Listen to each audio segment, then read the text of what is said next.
Selamat siang semua. Sebenarnya saya jujurnya agak gemetar ya hari ini. Sebabnya pagi tadi di ruang bersama speaker lain, Bapak Soryo, Bapak Budi, saya bertanya, untuk pagi ini presentasi ya, kamu akan berbicara bahasa Inggeris kah, bahasa Indonesia kah, atau campur? Mereka bilang pada saya, kami akan bahasa Inggeris campur dengan bahasa Indonesia. Tapi pagi tadi semuanya Indonesia. Langsung saya cakap, aduh ampun, sebab saya tidak berapa bisa ya. Dengan itu ibu-ibu, bapa-bapa, mohon izin ya, bahasa saya Indonesianya kurang mahir. Ya. Boleh ya? Terima kasih. Jadi pagi tim untuk conference ni timnya VUCA. Scary ya. Nightmare, ngeri ya. Jadi di sini analoginya VUCA ni boleh dilihat seperti untuk climb mountains. Jadi di sini ini adalah gambar Gunung Everest ya. Untuk naik Gunung Everest, there's a lot of uncertainty. Betul? Cuacanya boleh berubah. Walaupun tahun ini pernah menaiki gunung, dia punya trailnya akan berubah setiap tahun. Jadi di sini adalah VUCA kepada pendaki-pendaki Gunung Everest. Tapi alhamdulillah sudah seramai 2,000 orang sudah berjaya. Jadi maksudnya VUCA ini boleh ditangani. Dengan syarat kita kena memahami apa itu faktor-faktor yang boleh menolong kita melalui VUCA ini. Jadi di sini saya mewakili Sandabi Plantation dan juga Minamas di Indonesia untuk sharing perjalanan kami di dalam pelaksanaan operational excellence di syarikat kami. Alright. Satu fakta yang menarik, begitu banyak syarikat-syarikat mau memperkenalkan operational excellence, benar, untuk melalui VUCA. Tapi perjalanannya sukar. Dari segi faktanya, statistiknya, hanya kiranya 45% sahaja yang benar-benar berjaya melaksananya dengan efektif. Jadi kenapa? Di sini kami berfikir ya, antara faktor-faktor yang boleh menolong pelaksanaan operational excellence ada 3. Pertama, strategic stewardship. Kedua, tactical development. Dan yang ketiganya ialah cultural transformation. Ya. Inilah perjalanan kami 5 tahun yang lepas. Baik. Dan ada VUCA, tidak bergerak ya. Minta next.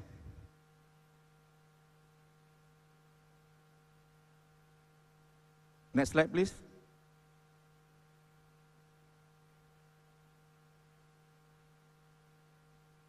Ini betul-betul VUCA ni. Mohon bantuan segera. Okey. Alright. Pertamanya saya mau menerangkan di mana kita ya, di mana kita berada, our base camp. Next. Right. Sedikit pengenalan pasal diri saya. Saya bekerja di plantation, agriculture. Tapi sebenarnya saya punya akademiknya, kelulusan saya tidak ada kena-mengena dengan plantation. Akademik saya adalah berkenaan dengan aerospace, aviation. Anak-anak saya pun semua tidak percaya bahawa saya bekerja di plantation. Kenapa bapa belajar aviation tapi bekerja di ladang? Tidak ada kena-mengena. Ya, tapi itulah takdirnya. Ya. Apa yang saya dapat beritahu ialah untuk adapt kita harus bersedia pada bila-bila masa. Itulah di VUCA. Ya. Terus. Okay.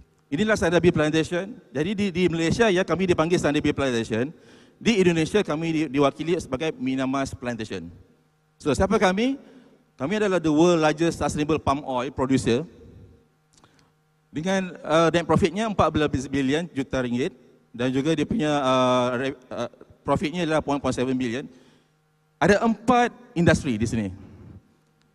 Dia meliputi pertama upstream, di mana di ladangnya dan juga di millsnya. Di sini pergi dipanggil pabrik ya. Kemudian downstream, di mana minyak ni diproses. Kemudian ada R&D, kajian-kajian dilakukan dan juga kami membutuhkan renewable. Jadi industri plantation ini sebenarnya lebih dari itu, lebih dari sekadar pokok, tapi meliputi segala-galanya. Dan juga mungkin anda tidak tahu, mungkin anda tahu apa, Indonesia adalah pengeluar palm oil yang terbesar di dunia. Beri tepukan kepada anda. Terus, dan juga kalau anda pergi ke mall, anda tutup mata, ambil saja barang, kemungkinan besar ia ada asas palm oil.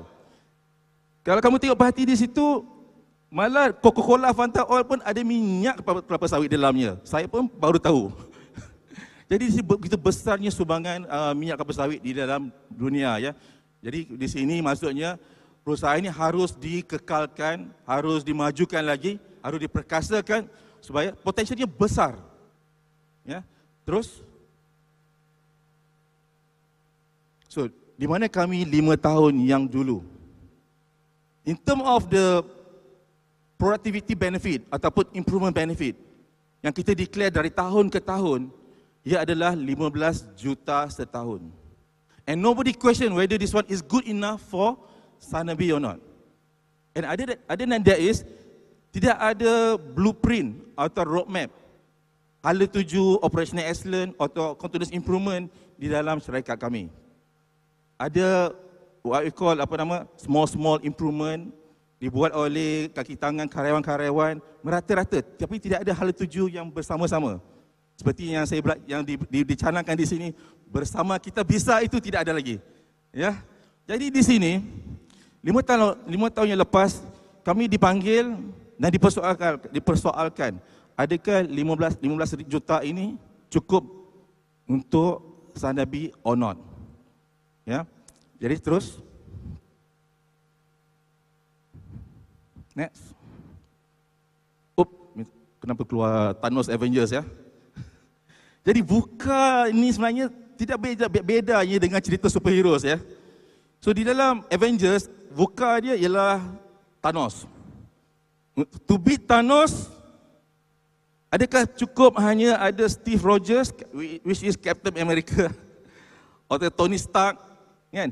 Individual is not good enough. Jadi di sini lesson learn ialah untuk beat Thanos, to beat this VUCA, kita perlu ada team. Next. Sebab tu ada Avengers. Jadi kamu tengok di sini, di depan saja kena ada leadership, benar.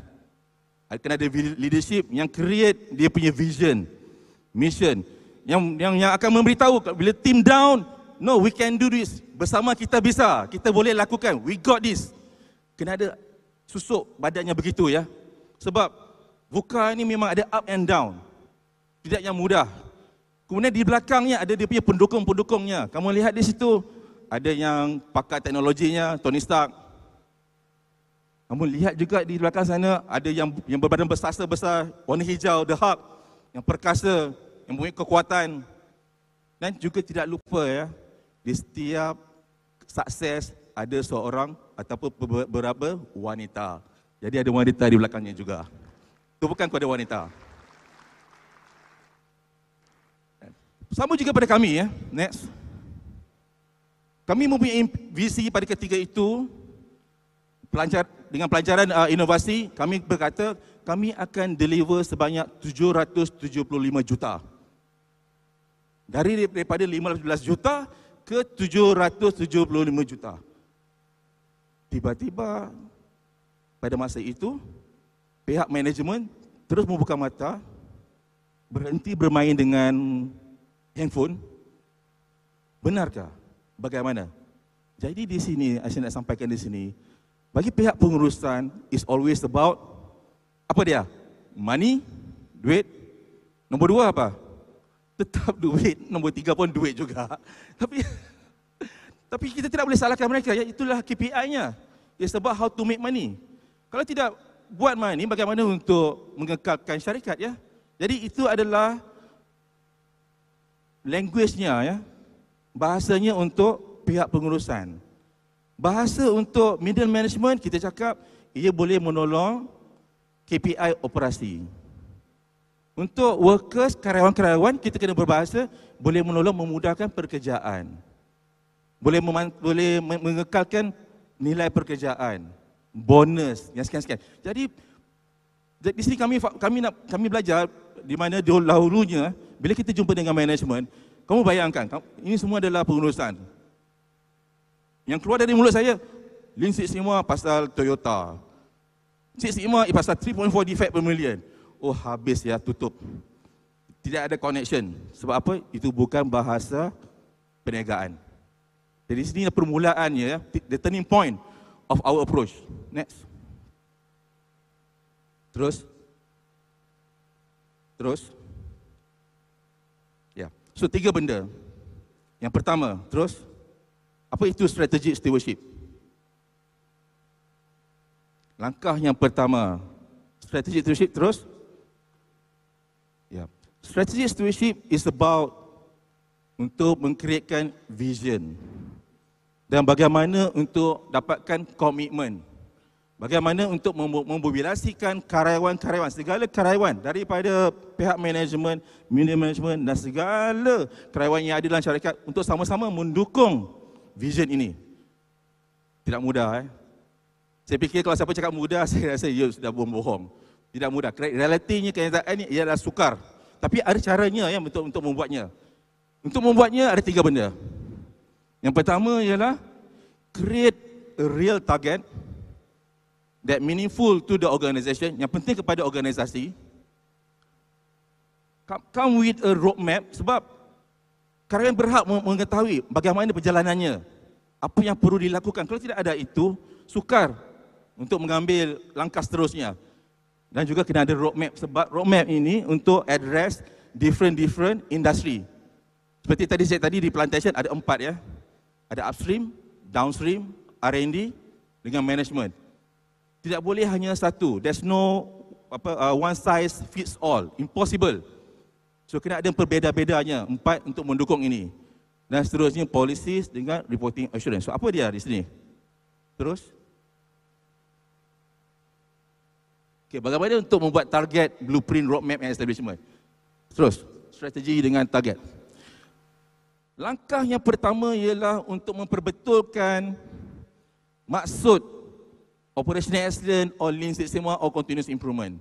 Bila kita berbicara kepada pihak management, biasanya kebiasaannya bila kita berbicara pasal continuous improvement ini, biasanya jawapannya ia hanyalah salah satu tools. Betul ya?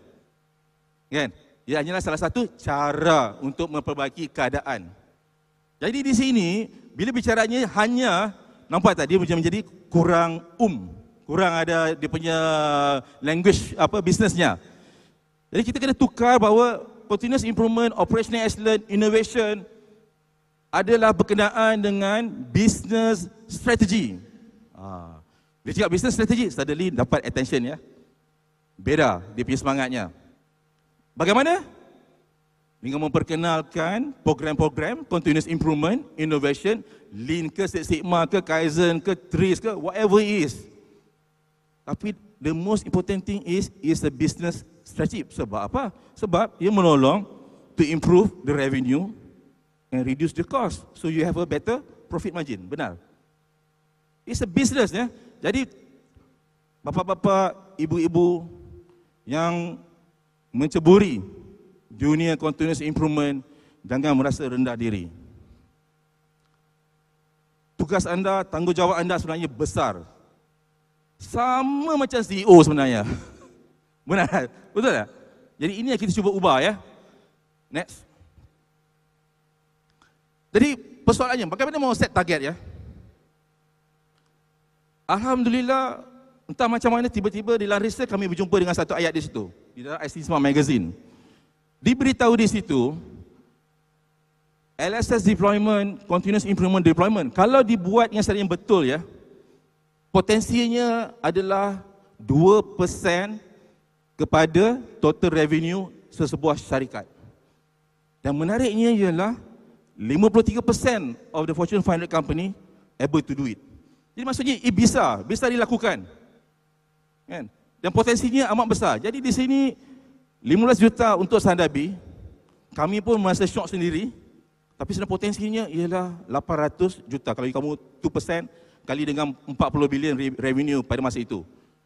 Saya pun tidak cukup tidur yang pada masa nak beritahu ke tak nak beritahu pada management. Sebenarnya potensinya 800 juta. Kan? Ialah takut ya, takut menggali kubur sendiri ya. Tapi kita kena yakin bahawa boleh dilakukan. Kita pun share inspirasi ini. Terus untuk permulaan, instead of 2%, kita set dulu 1%, which is 400 juta. Kalau kita cumulatif dia menjadi 775 juta. Jadi itulah bagaimana asal usulnya target. Jadi maksudnya bukan diambil daripada langit, memang dikira matematiknya, calculationnya, ia salah satu yang boleh dilakukan. Yeah. Next. So apa langkah first step? Jadi kita membuat into roadmap ya, dengan blueprint. Tidak boleh buat seorang-seorang di depan komputer. Tidak boleh dibuat dengan panggil seorang sekretariat ke apa benda, tolong bikinkan saya satu roadmap. Tidak boleh begitu. Tapi kadang-kadang itu yang berlaku ya.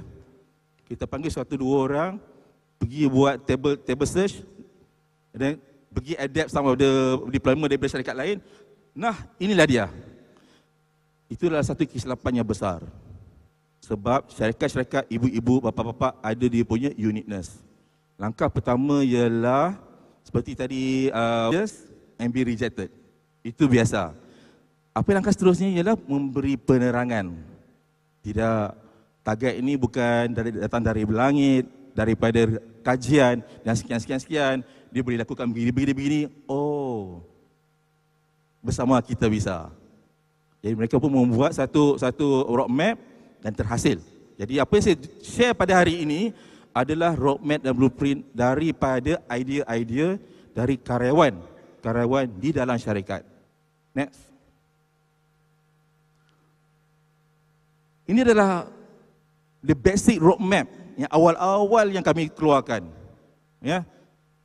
Yang pertama ialah berkenaan dengan langkah pertama ialah buatkan dia punya blueprint dengan roadmap. Apa hala tujuannya? Apa targetnya? Di mana untuk mendapatkan proyek-proyek yang high impact? Siapa yang perlu terlibat? Who are the stakeholders? Bila sudah ada di roadmap blueprint, baru kita boleh memulakan langkah. Langkah keduanya, barulah kita cakap macam mana mau implementasinya. Yang ketiganya, bagaimana mau standardize the approach. Dan seterusnya, bagaimana kita mau sustain. Shortly saya akan tunjukkan antara intipatinya ya, di dalam framework ini. Terus, pada masa yang sama, kebiasaannya yang saya perhatikan, kebanyakan syarikat hanya fokus pada mungkin capacity and competency building. Mau buat continuous improvement? Mari kita hantar karyawan kita kepada workshop. Dan harap miracle will happen. Dia tidak berlaku begitu ya. Sebab apa? Ada benda lain, infrastruktur lain yang kita perlu fikirkan. Apa dia? Yang pertama, seperti contohnya, bagaimana membuat leader change or change management. Bagaimana mau influence the leadership, the top management. Bagaimana mau mobilisasi karyawan-karyawan. Bagaimana mau alignkan supaya benda-benda ini memberi impact kepada syarikat. Jadi banyak thinking ya, pemikiran yang harus diberi. Dan seterusnya, project management. Bagaimana kita memilih projek-projek yang mempunyai high impact. Bila kita lakukan, dia dapat touch the bottom line numbers of the company. Barulah management memberi penghargaan. Ya. And then communication, ini dia. Selalunya, mungkin ini berlaku di syarikat saya, kebanyakan practitioners ya, memang datang daripada jurutera engineering background. And mereka are very bad in the communication. Nak cakap, I love you, sayang pun susah. Tidak bisa ya, kau cakap matematik senang. Jadi di sinilah perlunya kita perlu bekerjasama berbaik dengan communication team. So the approach is, perkara ini tidak boleh hanya dipunyai oleh practitioner saja. Dia harus dikongsi oleh comms team untuk tolong promote, finance team untuk tolong calculatekan the benefit supaya kita tidak rasa nombor ini benar. Yang ketiga, HR untuk over capacity building dan sekian-sekian. Bila berlaku begini, dia tidak menjadi inklusif. Dia menjadi inklusif ya. Maksudnya semua orang boleh terlibat. Bila semua terlibat, kemungkinan besar ia akan berjaya. Sekali lagi, bersama kita bisa. Dan seterusnya, penting reward recognition. Ya. Jadi, apa yang kita lakukannya ialah, instead of ambil karyawan dulu, kita didik dulu pihak manajemen. Kita panggil the CEO, para bapa-bapa yang di atas sana, kita didik dulu. Sebab kalau bapa-bapa ibu yang ikut, pihak manajemen yang ikut, para karyawan akan ikut juga. Ya mereka harus dididik. Didik bukan nak dengan apa? Didik bagaimana apa itu yang diperlukan untuk melaksanakan operational excellence or continuous improvement di dalam syarikat ini. Mereka lah penting untuk memberi hala tuju. Terus, ya. Dan pada masa yang sama juga, kami pun dalam dilema. Sebab biasanya pihak pengurusan, pihak manajemen atau syarikat membutuhkan hasil yang cepat. Tetapi pada masa yang sama, untuk melakukan ini, perlukan capacity building dulu, dia beli awareness, nampak tak? Di mana kesusahannya untuk balance ya. Satu mau keputusan cepat, satu kita kena buat infrastruktur. Jadi salah satu cara yang cepat, yang low hanging fruit ialah ibu bapa boleh tengok kepada procurement. Di dalam procurement banyak opportunity. Sebab apa? Kalau dalam lean concept, dia ada satu filosofi to produce the right part, right? The right service at the right cost, at the right time, and so on and so on. Tukar sikit saja. Sama juga penting juga to procure at the right time, right cost, and so on and so on. Sama ya, tak ada bedanya. Jadi di sini kami berinteraksi dengan mereka. Terus, ya masa mencuburi saya.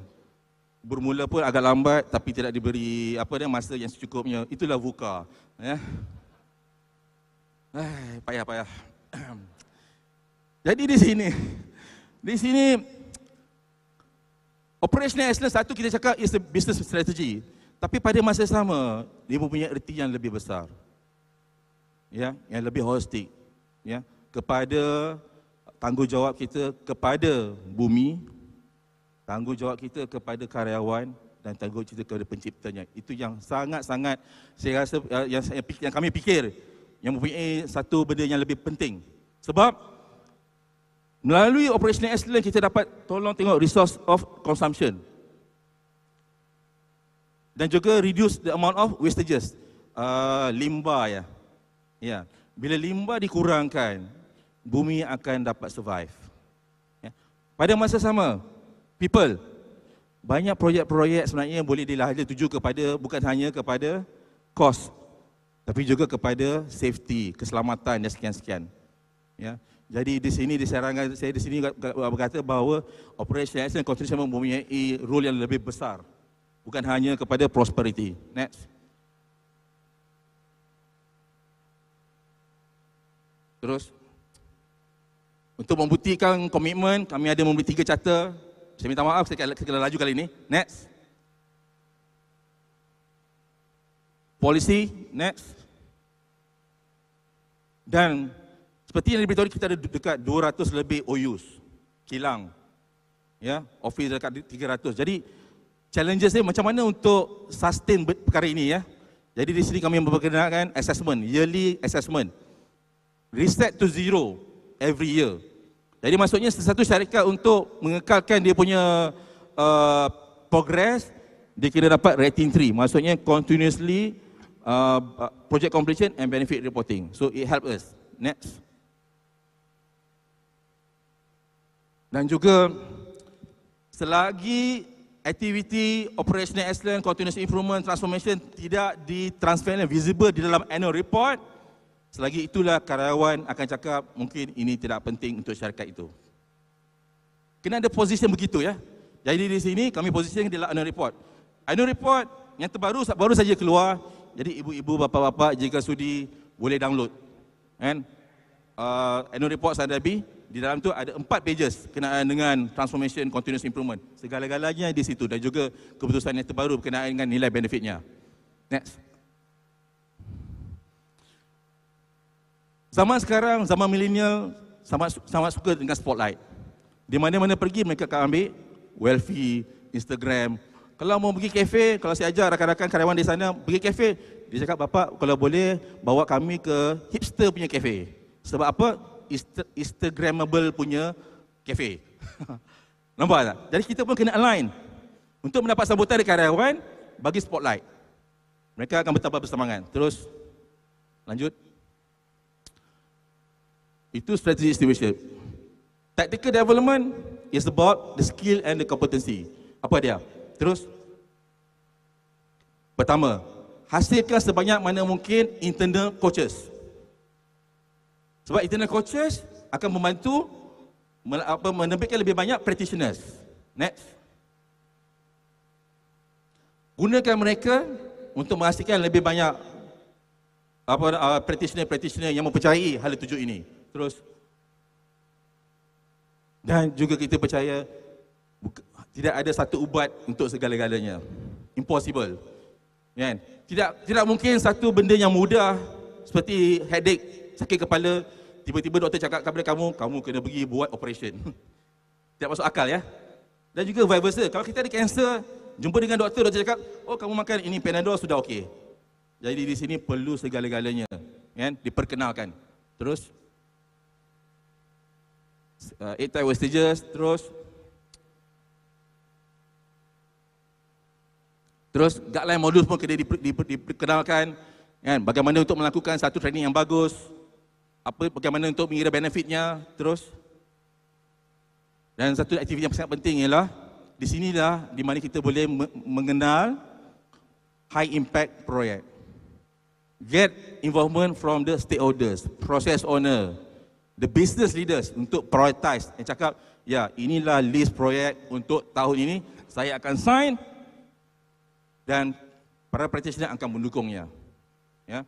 Terus, last sekali, ya, kalau kamu bagi saya lagi 2 minit, kita akan pergi belanja makan, boleh? Itu namanya negotiation skill ya. Penting, ya. Sebagai practitioner, penting kena nego. And be charming. Cuma masalahnya muka saya agak bengis ya, sukar. Kena lebih charming lagi. Ya. Jadi di sini, ini menarik ya. Selalunya kita fokus kepada action dengan result ya. Kita lupa untuk sustainnya sebenarnya lebih ke dalam, iaitu how to create the experience, a good experience, to create a belief bahawa yang action dengan result tu akan datang. Kita lupa berkaitan dengan itu.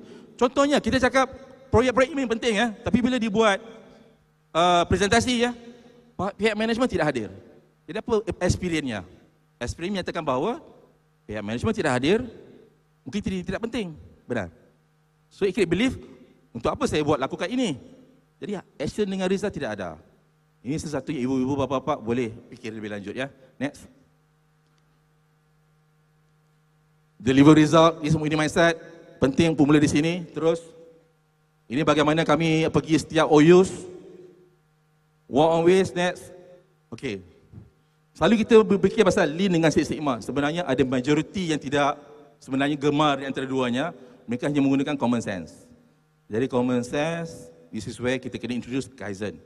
Bila berlaku itu, kita dapat result yang lebih memberangsangkan. Tahun pertama, tahun kedua meningkat, tahun ketiga. Terus, kami extend not only pasal monetary, tapi juga kepada tanggungjawab kami kepada alam. Next. Bagi kemudahan untuk berkiranya, terus lagi. Bagi reward. Next. Recognition event kena ada. Ya, teruskan lagi. Buatkan platform untuk karyawan untuk berkongsi. Maju. Maaf jangan salahkan saya, salahkan MC sana. Dia sudah cakap cepat ya. Dan juga penting juga untuk mendapat pengiktirafan dari luar, supaya di dalam mempercayai apa kita buat. Bagi spotlight kepada tim-tim. Jadi tim daripada kami ada bawa je tim dari PTJSM, boleh tak bagi tepukan kepada tim daripada Down sini, daripada kami Pinama di sini untuk menghadiri diri. Terima kasih. Terus tadi ke puncaknya, sudah sampai di puncak Everest, 5 tahun perjalanan. Instead of 770 juta, Alhamdulillah, with all the support, bersama kita bisa, kita mendapat 967 juta. Ini sumbangan daripada semua department. Terus, ya ini resultnya. Terus lagi. Bila sudah berjaya, penting untuk buat selebrasi ya. Kita membuat satu upacara mengucapkan terima kasih kepada segala karyawan-karyawan yang terlibat. Dan pada masa sama kita pun launch. This is not the end. It's starting of the journey. Ada banyak gunung di Indonesia yang kita tak pergi. Gunung Merapi, gunung di rata-rata kita belum pergi lagi. Jadi langkah seterusnya, next. Kita berkenaan 2.0, blueprint yang terbaru, dilancarkan pada tahun ini, 2018, 2022 akan kesampaiannya. Dan ini untuk plantation, ya. Yang kami perbedaannya di sini. Clone Protocol, Limpang Value Chain Enterprise, Universal Learning, because luas ya, tidak boleh hanya traditional workshop, have to be through e-learning, and then what always going to continue, create more practitioners, next. Terus, will we achieve this? Next. God willing, insyaAllah, we're going to do it. Dia itu terima kasih banyak-banyak. Luar biasa. Terima kasih kepada Bapak Asman Syah Muhammad.